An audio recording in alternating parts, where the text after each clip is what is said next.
सुनो सुशेषा मुद्रा भद्राय राजते मुद्रा छत्रपती शिवरायांना रयतेच्या राजाला स्त्री शिक्षणाची ज्योत पेटवणारी क्रांती ज्योती सावित्रीबाई फुले तसेच महाराष्ट्राच्या राजमाता राष्ट्रमाता राजश्री जिजाऊ साहेबांना माझा मानाचा मुद्रा. आज आपल्या देशाची शान असणारा तो शेतकरी जो रात्रंदिवस घाम गाळून या काळात सोनं पेरतो तो आहे म्हणून आपण इथं आहोत. असं नाही की आपण आहोत म्हणून तो आहे. कुण्या एकेकाळी वावर आहे तर पावर आहे असं म्हणून वावरत होता.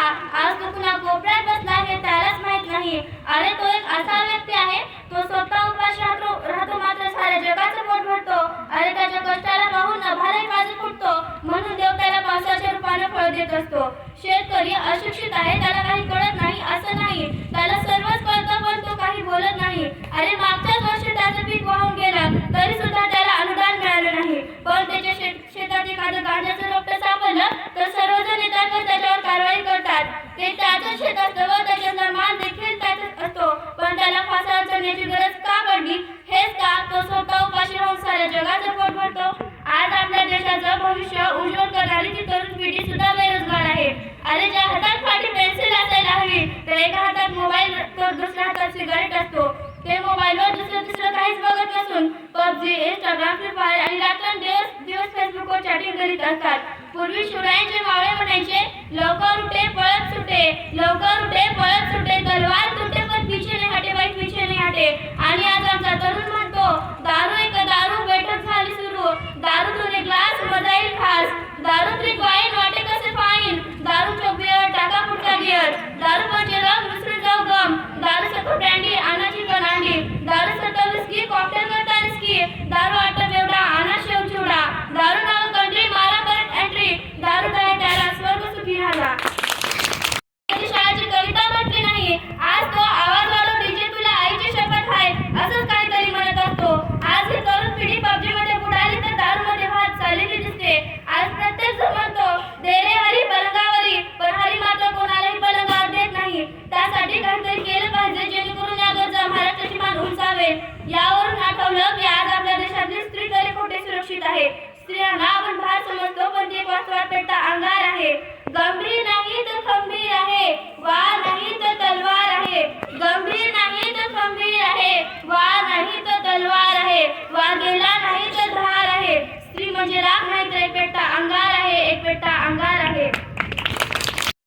दिल्लीपर्यंत प्रत्येक क्षेत्रात स्त्री पुढे आहे. IAS IPS मुख्यमंत्री राष्ट्रपती एवढंच काय सध्याच्या राष्ट्रपती देखील एक स्त्रीच आहेत. स्त्रियांना मारणे त्यावर जुलूम जबरदस्ती करणे आणि कोणी बंद म्हणत नसतो तर तिला तिचा हक्क देणे तिचं आयुष्य स्वतंत्रपणे जगू देणे हे जे देतो तोच खरा मर्द असतो. आपण मुलाला वंशाचा दिवा म्हणतो पण वास्तवात मुलगी वंशाची पंथी आहे. मुलगा वारस आहे तर मुलगी परीस आहे. मुलगा आण आहे तर मुलगी शान आहे. मुलगा संस्कार आहे तर मुलगी संस्कृती आहे. मुलगा शब्द आहे तर मुलगी अर्थ आहे मुलगी अर्थ आहे.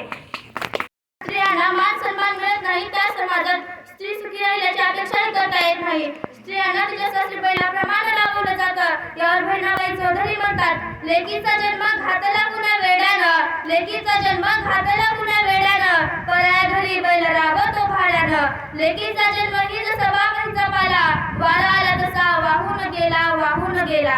स्त्री म्हणजे घरातील मोलकरी नव्हे तर स्त्री म्हणजे नक्की काय हे मी सांगते. मैं स्त्री हूँ मैं नारी हूँ मैं कली हूँ मैं दर्शन हूँ मैं इंसान की गाथा हूँ मैं श्रीमद् भगवद गीता हूँ मैं माता हूँ. इस इंसानों की दुनिया ने न जाने मुझे कितनी संकटें सुनवाई है. कभी जुए में हरवाया तो अपनी परीक्षा सुनवाई है. स्त्री मुलाला जन्म देतेच देते परंतु त्याच्या चांगले संस्कार देखील करते. म्हणून यावर कोणीतरी असं म्हटलं आहे की नारी की निंदा मत करो नारी है रत्न की खान नारी की निंदा मत करो नारी है रत्न की खान. नारी से पैदा हुए रामकृष्ण हनुमान. स्वाभिमानाने जगलं पाहिजे. समोर संकट असलं तर मोठा असलं पाहिजे. माणसाचा रिवाजच आहे. माणूस म्हणतो की पैसा आला मी काहीतरी करेन पण पैसा म्हणतो आधी तू काहीतरी कर मगच मिळेल. अरे जगणं ऐकलं स्वाभिमानापोटी असावं जिंकणं वडिलांच्या कर्तव्यापोटी असावं. अरे बाप की दौलत पर घमंड करने में क्या खुददारी है.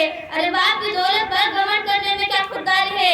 मजा तो तब है दोस्तों जब दौलत अपनी हो और घमंड बाप करे. जब दौलत आयुष्यामध्ये कोणता निर्णय चुकला तर चुकू द्या अवैध घेऊ नका. यशस्वी कोण होतं जो योग्य निर्णय घेतात ते नव्हे तर घेतलेला निर्णय योग्यच कसा होता हे सिद्ध करणारे होतात.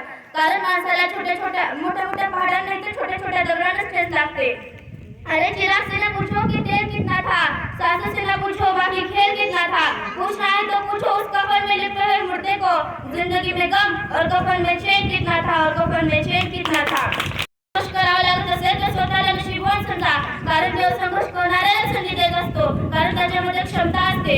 खरं सांगायचं झालं तर जीवन हा एक पत्त्याचा खेळ आहे. चांगली पानं मिळणं हे आपल्या हातात नसतं, पण मिळालेल्या पानाचा चांगला डाव मांडता यावं यावर तरी आपलं नक्कीच अवलंबून असतं. बिना संघर्ष के कोई महान नहीं बनता, बिना कुछ के जय जयकार नहीं होता. अरे जब तक पड़ती नहीं हथौड़े की चोट तब तक पत्थर भी किसी के लिए भगवान नहीं होता, तब तक पत्थर भी किसी के लिए भगवान नहीं होता. छोटी एवढंच म्हणेन, नन्ही सी चींटी जब दाना लेकर चढ़ती है, चढ़ती दीवारों पर से 100 बार फिसलती है, आखिर उसकी कोशिश बेकार नहीं जाती, क्योंकि कोशिश करने वाले की कभी हार नहीं होती, क्योंकि कोशिश करने वाले की कभी हार नहीं होती. एवढे बोलून मी इथेच थांबते.